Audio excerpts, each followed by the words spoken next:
Duttapukur league খেলেছি, তারপরে বাদুর লিগ খেলেছি, আর তারপরে এই যে আজকে এই ম্যাচটা খেলতে আসলাম। হানিফ গাজীর স্মৃতিতে ঘুনি ফুটবল ময়দানে জমজমাট 4 দলে মহিলা ফুটবল টুর্নামেন্ট। হানিফ গাজীর স্মৃতির উদ্দেশ্যে হাসনাবাদ ব্লকের ঘুনি ফুটবল ময়দানে অনুষ্ঠিত হয়ে গেল একদিনের 4 দলে মহিলা ফুটবল টুর্নামেন্ট। উৎসব মুখর পরিবেশে আয়োজিত এই প্রতিযোগিতায় এলাকার ক্রীড়াপ্রেমী মানুষের উপস্থিতি ছিল চোখে পড়ার মতো। টুর্নামেন্টে প্রথম পুরস্কার হিসেবে বিজয়ী দলকে ট্রফি সহ 20,000 টাকা এবং দ্বিতীয় পুরস্কার হিসেবে রানার্স দলকে ট্রফি সহ 10,000 টাকা প্রদান করা হয়। খেলোয়াড়দের উৎসাহ ও উদ্দীপনা দর্শকদের বিশেষভাবে আকৃষ্ট করে। অনুষ্ঠানে প্রধান অতিথি ও বিশিষ্ট ব্যক্তিদের মধ্যে উপস্থিত ছিলেন হাসনাবাদ ব্লক সভাপতি আনন্দ সরকার, জেলা পরিষদ সদস্য পুষ্পিতা মণ্ডল সরকার, হিঙ্গলগঞ্জ পঞ্চায়েত সমিতির শিক্ষা কর্মাধ্যক্ষ তুষার মণ্ডল, হিঙ্গলগঞ্জ পঞ্চায়েত সমিতির সভাপতি শহীদুল্লাহ গাজী। এছাড়াও উপস্থিত ছিলেন পাটলি খানপুর অঞ্চলের জনপ্রতিনিধি সুনীল সিং, সমাজসেবী মিজানুর মণ্ডল, মুকুল গায়েন এবং জনপ্রতিনিধি আবুজার গাজী সহ আরো অনেকে। বক্তারা তাদের বক্তব্যে বলেন, এই ধরনের মহিলা ফুটবল টুর্নামেন্ট নারী ক্রীড়ার প্রসার ও যুব সমাজকে খেলাধুলোর প্রতি আরো উৎসাহিত করবে। সফল আয়োজনের জন্য উদ্যোক্তাদের ধন্যবাদ জানিয়ে ভবিষ্যতে আরো বড় পরিসরে এই ধরনের প্রতিযোগিতা আয়োজনের আশাবাদ ব্যক্ত করা হয়। খুব ভালো লাগছে।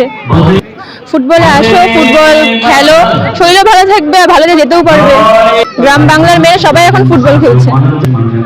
ফুটবলে এসো, সবাই ফুটবল খেলো, ফুটবল অনেক কিছু করা যায়। সুস্মিতা মুন্ডা। আমি এই নিয়ে 6 বছর ধরে দত্তপুকুর লিগ খেলেছি, তারপরে বাদুর লিগ খেলেছি, আর তারপরে এই যে আজকে এই ম্যাচটা খেলতে আসলাম। মারতে দেবো যে মেয়েরা কোনো কিছুতে পিছিয়ে নেই, ছেলেরাও যেরকম এগিয়ে যাচ্ছে মেয়েরাও একদিন এগিয়ে যাবে, আর যাচ্ছেও মেয়েরা এগিয়ে। মেয়েরা কোনো কিছুতেই কমতি নেই মেয়েদের মধ্যে, হচ্ছে তৃতীয় অধিকারী। শুধু পুরুষরাই খেলে না, ঠিক আছে? আমি ভাববো যে ছোট ছোট ভাই বোনেরা আছে, সবাই যেন ফুটবল এসে খেলাটা শুরু করে, তাহলে আমাদের খুবই ভালো লাগবে। আমাদের খুবই ভালো লাগছে এত দর্শক, এবং এখানে যা যা জিনিসপত্র দিচ্ছে এবং থাকা অনেকই ভালো। অনেকগুলোই খেলেছি, আর এখন ইচ্ছা আছে আরো ভালো টিমে খেলার জন্য।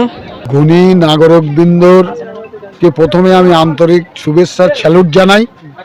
আমাদের বিগত দিনের যে নেতৃত্ব ছিলেন আবু হানিফ গাজী, তার স্মৃতির উদ্দেশ্যে মহিলা ফুটবল টুর্নামেন্টের অ্যারেঞ্জমেন্ট করেছেন গুণী নাগরিক কমিটি।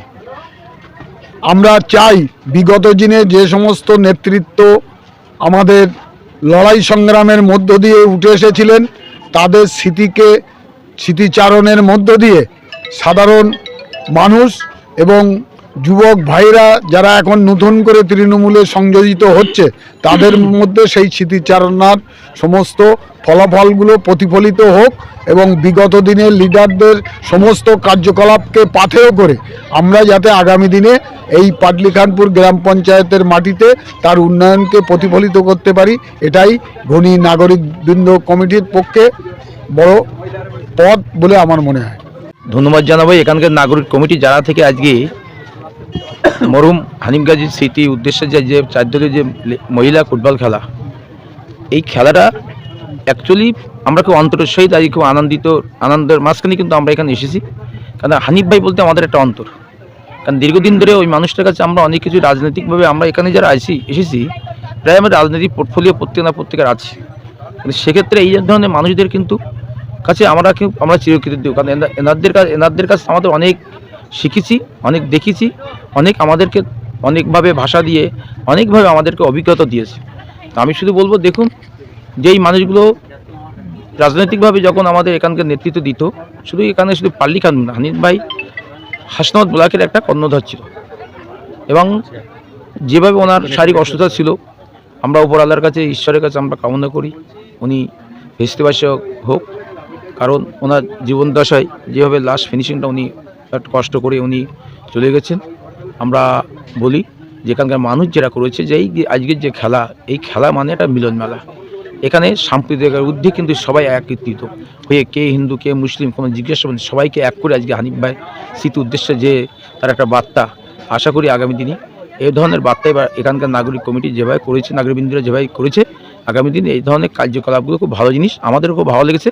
আগামী দিন যেন ওনারা যেন আরও যেন এরকম ধরনের কোনো যারা আজকে আমাদের উদ্দেশ্যে যারা দীর্ঘদিন ছিল তারা চলে গেছে, তাদের প্রতি কিছু না কিছু তাদের করেছেন এবং করা উচিত। আগামী দিন আমরাও এই ধরনের কার্যকলাপে আমরা আসবো, আমরা তাদেরকে সহযোগিতা করব। আমরা জাতীয় পতাকা উত্তোলনের মধ্য দিয়ে টুর্নামেন্টের শুভ সূচনা শুভ উদ্বোধন করবো এবং পরবর্তীতে আমরা আবারও মাঠে ফিরে যাব।